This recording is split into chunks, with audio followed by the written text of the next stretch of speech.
So to attach our cone to our body of a rocket, I have the bottom that I can securely hold and grip the mouth. I'm going to take a hole puncher and my string to help me for this part.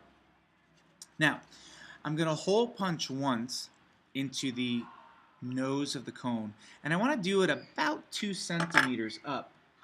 So I can take my ruler and I can estimate about 2 centimeters. I see it right there. I can even mark off where that was.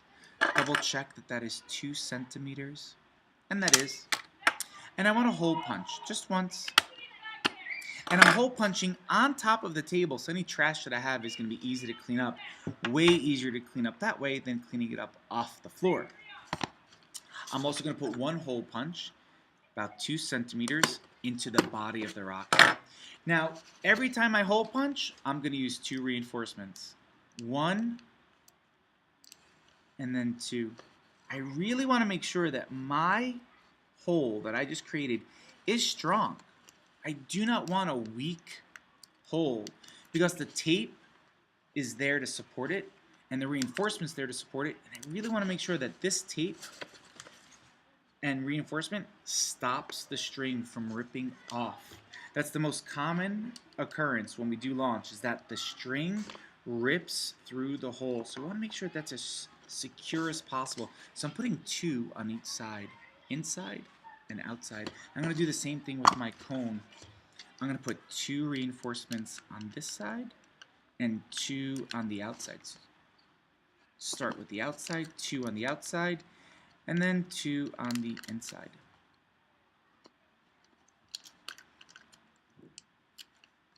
Now, you have a couple of sheets of reinforcements because we're going to make quite a few holes. We have about another 8 holes to create.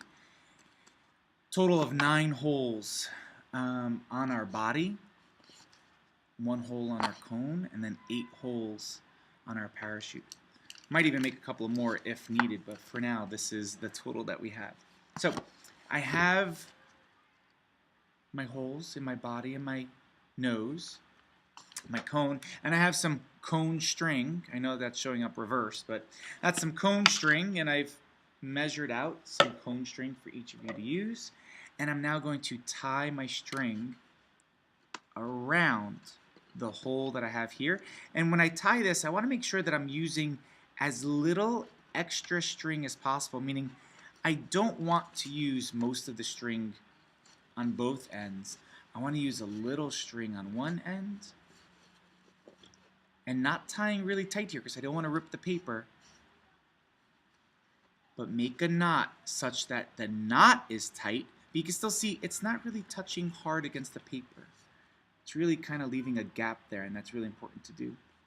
Now I have enough string left to tie my cone to my rocket body. And I'm going to do that by tying the same way I just did, very, very, very loosely.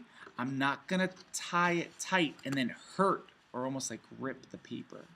Remember, the paper is pretty delicate, and through our launches it may get wet. So I definitely want to make sure that I'm not tying it too tight. But when I make the knot, I want to make sure that the knot, and I'm making the most simple of knots, that the knot is tight. I'm not pushing hard against the paper. You may cut any excess string. And I'm adding it to my pile of things I'm going to discard later. And there you have it. We have now attached our cone to our rocket. And very simply, it's going to stay on. If it falls off, the string's there to keep it together. So that way when our rocket does launch, we know we won't lose our cone.